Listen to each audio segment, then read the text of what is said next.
Prelims परीक्षा 2004 यारो। आलमगीरपुर उत्तर प्रदेश में है, बनावली हरियाणा में है, दायमाबाग महाराष्ट्र में है, राखीगढ़ी जो है वो हरियाणा में है। राखीगढ़ी हरियाणा के हिसार जिले में घग्घर नदी के किनारे स्थित है। राखीगढ़ी जो है भारत का सबसे बड़ा स्थल है हड़प्पाकालीन। इसकी खोज सूरजभान ने किया था। गौतम बुद्ध के समय जीवक जो है वो जीवक बिम्बिसार के दरबार में रहता था। जीवक सलावती नामक गणिका का पुत्र था, प्रसिद्ध वैद्य था ये। अवंती राजा चंड प्रद्योत से उसका युद्ध हुआ था, लेकिन बाद में मैत्री हो गई थी बिम्बिसार की।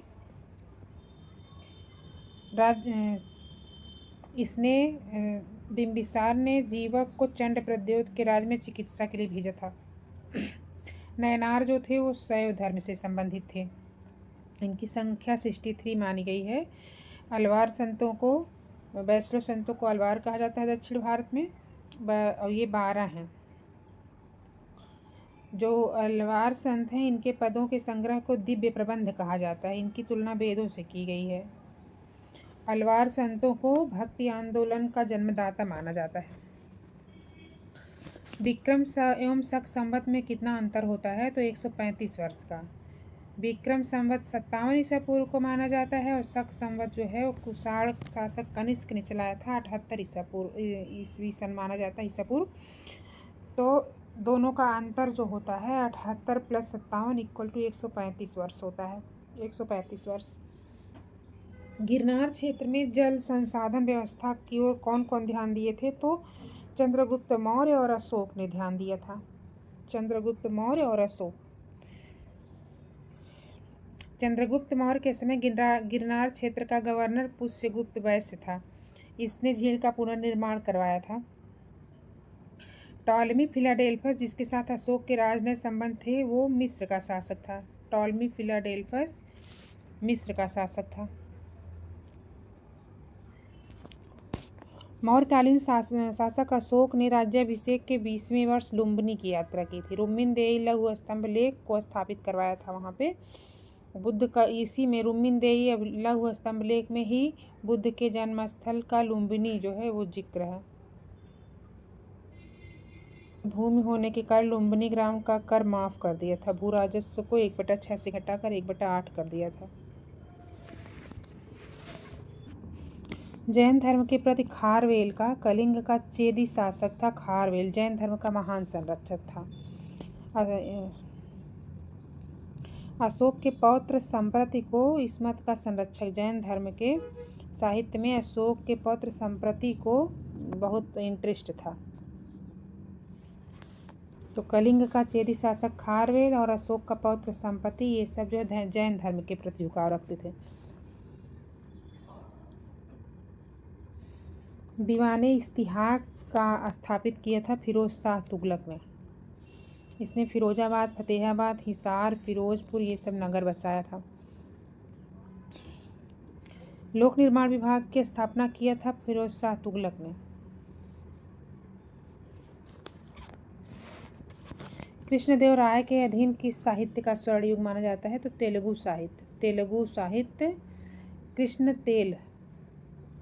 कृष्णदेव राय के अधीन तेलुगु साहित्य का स्वर्ण युग माना जाता है। इसने तेलुगु भाषा में अमुक्त माल्याद नामक ग्रंथ लिखा है। तेलुगु कवि अल्लासानी पेदन्ना जो था वो कृष्णदेव राय का दरबारी कवि था। तेलुगु के 8 महान विद्वान थे जिन्हें अष्टदिग्गज कहा जाता था। वो कृष्णदेव राय के दरबार में रहते थे। कृष्णदेव राय का उल्लेख बाबर ने अपनी कृति तुझके बाबरी में भी किया है। शेर शाह के अंतर्गत तांबे के दाम और चांदी के रुपया की विनिमय दर 64:1 थी। 64:1। तांबे का दाम जिसका भार 380 ग्रेन था और चांदी का रुपया का भार 178 ग्रेन था, और इसमें जो है 1:64 का अनुपात था। शेर शाह ने 167 ग्रेन के सोने का सिक्का भी ढलवाया था जिसको असरफी कहा जाता था। शेर शाह असरफी सोने का सिक्का 167 ग्रेन का था। इसके आकार में उसके सिक्के गोलाकार चौकोर होते थे। उस पर अरबी, फारसी तथा देवनागरी लिपि में शेर शाह के नाम खुदे होते थे। इसके अलावा इस्लाम के प्रथम 4 खलीफाओं का नाम भी खुदा रहता था। अकबर के शासनकाल में घटनाओं का क्रम है तो सबसे पहले जजिया की समाप्ति किया था इसने 1564 में। 1564 में जजिया की समाप्ति और 1575 में इबादत खाना का निर्माण किया। मजहर पर हस्ताक्षर किए 1579 में और दीवाने इलाही की स्थापना 1582 में हुआ था। तो जजिया, इबादत, मजहर, दीन इलाही। ईस्ट इंडिया कंपनी को दीवानी किसने प्रदान की थी? शाह आलम द्वितीय ने। बक्सर के युद्ध के बाद इलाहाबाद की प्रथम संधि अंग्रेज और शाह आलम द्वितीय के मध्य हुई थी 12 अगस्त 1765 को। इसके तहत 26 लाख रुपए के राशि के बदले शाह आलम द्वितीय ने बंगाल, बिहार, उड़ीसा की दीवानी कंपनी को सौंप दी थी 26 लाख लेकर के। मुगल सम्राट को वार्षिक पेंशन दिए जाने का प्रावधान भी किया गया था इसी संधि में। बम्बई में प्रथम महिला विश्वविद्यालय की स्थापना D.K. कर्वे ने किया था। D.K. कर्वे जो थे वो फर्ग्यूसन कॉलेज के प्राध्यापक थे। फर्ग्यूसन कॉलेज के 1893 में विधवा ब्राह्मणी विवाह किया और 1899 में विधवा आश्रम स्थापित किया। 1899 में विधवा आश्रम और 1906 में बम्बई में प्रथम भारतीय महिला विश्वविद्यालय की स्थापना की थी।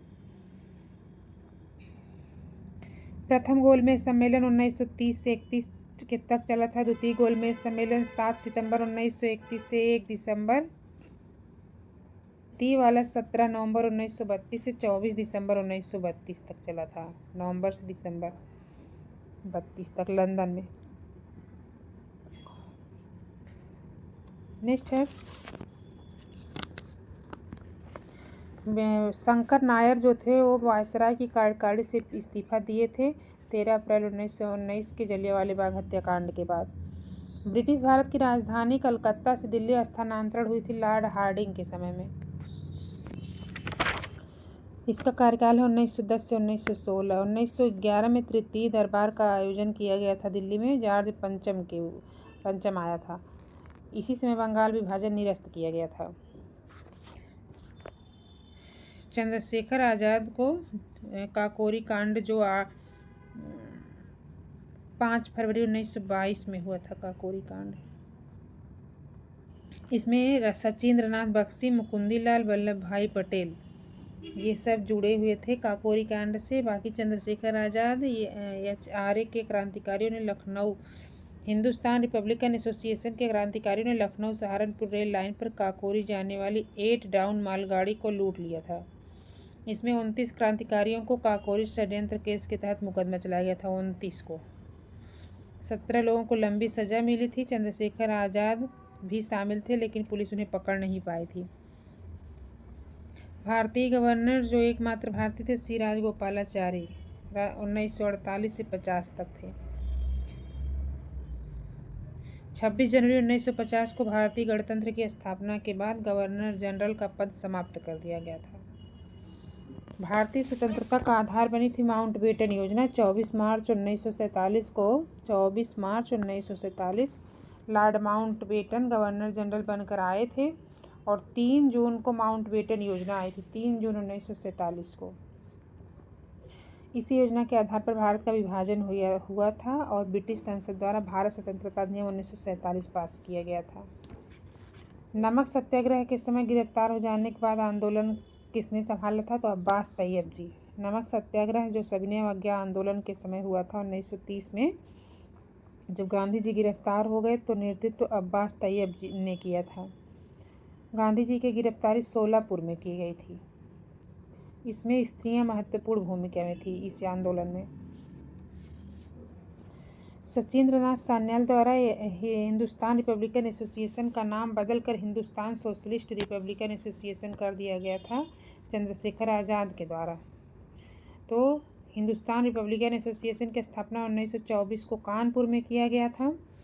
बाद में 10 सितंबर 1928 को दिल्ली के फिरोज शाह कोटला मैदान में चंद्रशेखर आज़ाद ने हिंदुस्तान सोशलिस्ट रिपब्लिकन एसोसिएशन इसका नाम कर दिया था। अन्य नेता थे इनके साथ विजय कुमार सिन्हा, शिव वर्मा, जय कपूर, पंजाब के भगत सिंह, भगवती चरण वोहरा, सुखदेव, ये सब। गोरखपुर में फांसी हुई थी। काकोरी कांड जो है वो 1925 में हुआ था। काकोरी कांड 1925 में हुआ था। चौरा चौरी कांड जो है वो 5 फरवरी 1922 को हुआ था। बिस्मिल को गोरखपुर में, राजेंद्र लाहड़ी को गोंडा में, लागो और इस्फाक उल्ला खां को फैजाबाद में, रोशन लाल को इलाहाबाद में रोई को फांसी दी गई थी। गुजरात की सबसे लंबी तट रेखा है, उसके बाद आंध्र प्रदेश की, फिर महाराष्ट्र की। चिल्का झील उड़ीसा में है। दामोदर किसकी सहायक नदी है? तो हुगली की सहायक नदी है दामोदर। हुगली नदी को विश्व की सर्वाधिक विश्वघाती नदी कहा जाता है। कोलकाता बंदरगाह, जिसको पूर्व का लंदन कहा जाता है, इसी तट पर स्थित है और इस नदी को बंगाल का शोक भी कहा जाता है। दामोदर नदी छोटा नागपुर के पठार से निकलती है। डूरंड लाइन जो है भारत के साथ सीमा बनाती है अफगानिस्तान। मैकमोहन चीन के साथ बनाती है। भारत की किस नदी पर विश्व का सबसे ऊंचा पुल बनाया गया है? चिनाब नदी पर। महाराष्ट्र में मिलती है लेटराइट मिट्टी। इसमें जो है नाइट्रोजन, फास्फोरस, पोटास, चूना जीवांश की कमी होती है। मोटे अनाज इसमें दलहन, तिलहन ये सब की कृषि की जाती है। अम्लीय होने के कारण इस मिट्टी में चाय की कृषि भी की जाती है। सबसे अधिक विस्तार जो है लिग्नाइट मिट्टी का केरल में है, इसके बाद महाराष्ट्र में है। सबसे अधिक कॉफ़ी उत्पादन जो है कर्नाटक करता है और वैश्विक लेवल पर ब्राज़ील करता है। ब्राविकोई और कर्नाटक, केरल, तमिलनाडु। भारत में देश की भावी ऊर्जा मांग की आपूर्ति का आशाप्रद स्रोत अणु ऊर्जा है। बिल्कुल सही है। भारत में अणु खनिज सर्वत्र उपलब्ध हैं, तो ये बिल्कुल गलत है। कोयला निक्षेपों का प्रमुख हो गोंडवाना लैंड में इसमें 96% कोयला जो भारत में है गोंडवाना लैंड का, 4% कोयला टर्शियरी काल और मेसोजोइक काल का है। दामोदर घाटी कोयला क्षेत्र, सोन घाटी, गोदावरी, पेंच कोयला, सतपुड़ा, वर्धा घाटी, राजमहल, ये सब जो है क्षेत्र हैं जहाँ से कोयला उत्पादन बृहद पैमाने किया जाता है।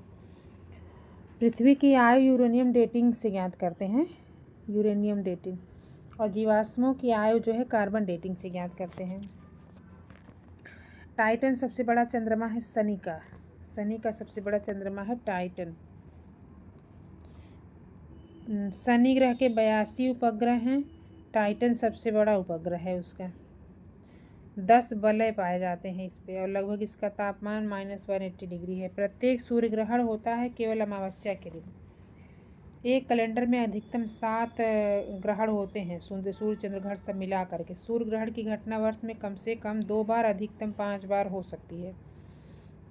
सूर्य ग्रहण सदैव अमावस्या का होता है, लेकिन प्रत्येक अमावस्या को नहीं होता है।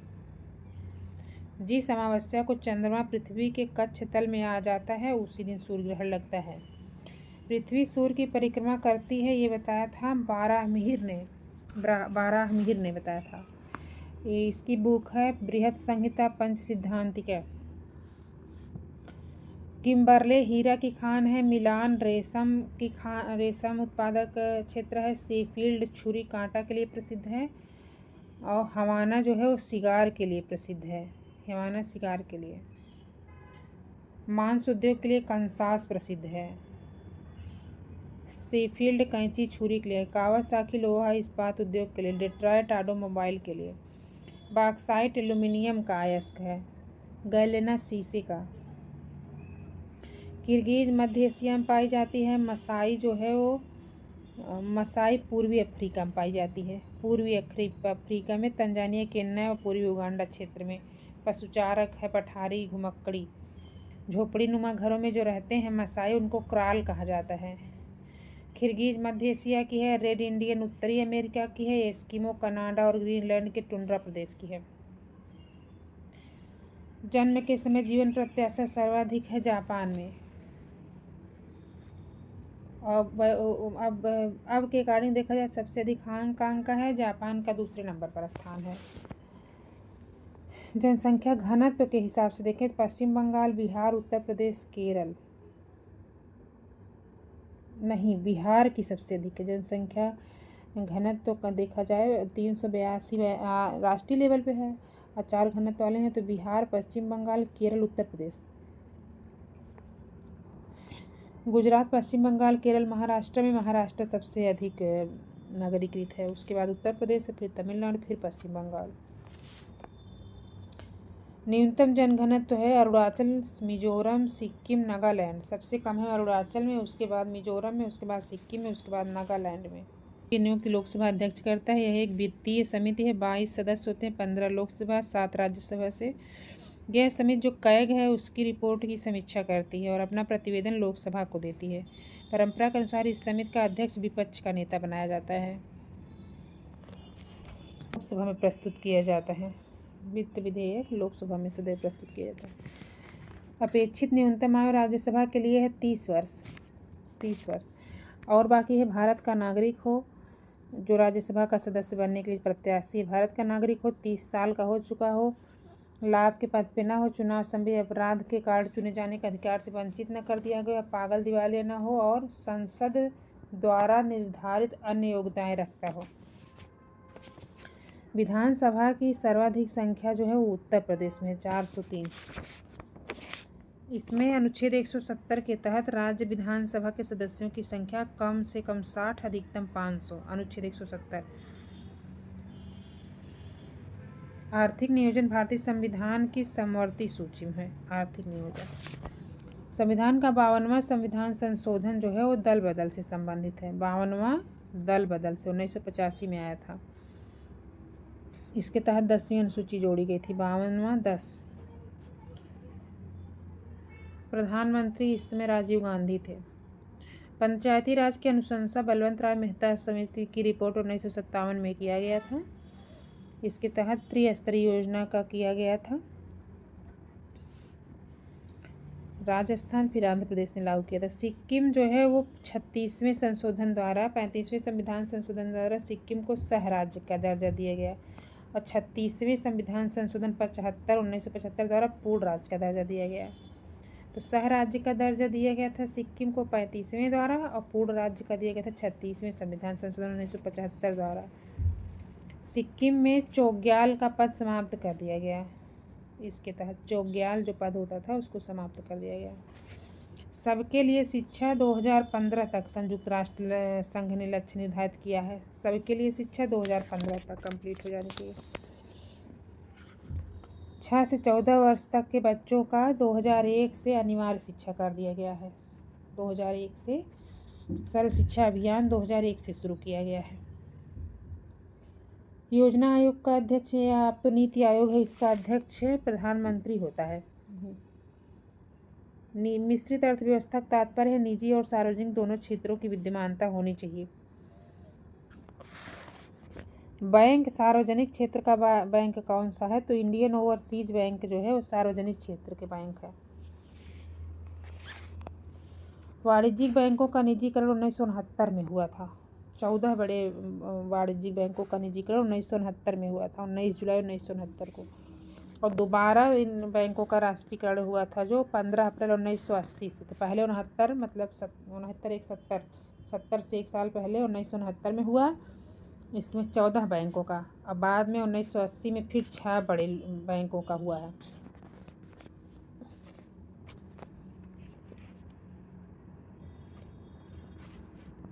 संविधान की 7वीं अनुसूची के अनुसार केंद्र और राज्यों में राजस्व का विभाजन किया जाता है। वित्त आयोग करता है यह विभाजन। वित्त आयोग में एक अध्यक्ष 4 सदस्य मतलब टोटल 5 होते हैं। राष्ट्रीय दुग्ध विकास परिषद आनंद में है, आनंद गुजरात में। यूएनओ का मुख्यालय लंदन में है। आईएलओ का न्यूयॉर्क में है, नहीं गलत, यूएनओ का मुख्यालय न्यूयॉर्क में है। आईएलओ का मुख्यालय जिनेवा में है। डब्ल्यूटीओ का जिनेवा में है और एफएओ का रोम में है। एफएओ खाद्य एवं कृषि संगठन रोम इटली में है। International Labour Organisation Geneva Switzerland में है। और डब्ल्यूटीओ की स्थापना जो 1995 में की गई थी, इसका मुख्यालय भी जिनेवा में है। गेट जो है, गेट की स्थापना 1947 में की गई थी। बाद में इसी के तहत WTO बना था। इलेक्ट्रॉन वोल्ट इकाई होती है विभवांतर की। विभवांतर की इकाई होती है इलेक्ट्रॉन वोल्ट। करौंदा में लौह प्रचुर मात्रा। हेपेटाइटिस जो ऑप्शन में दिया गया है ये वायरस द्वारा होता है। बाकी डिप्थीरिया, मलेरिया, हैजा, डिप्थीरिया, निमोनिया, क्षय रोग, प्लेग, टिटनेस, टाइफाइड, कालरा, कुकुर खांसी, ये सब जो है बैक्टीरिया से होते हैं, जीवाणु से। Hepatitis, small pox, chicken pox, जुकाम, पोलियो, रेबीज, ये सब जो होते हैं ये वायरस से होते हैं। अब मलेरिया, पेचिस, काला ज्वर, ये प्रोटोजोआ से होता है। मलेरिया, पेचिस, काला ज्वर, प्रोटोजोआ। सफ़ेद कली मक्का में जो हो जाता है जिंक की कमी के कारण होता है। जिंक की कमी के कारण होता है।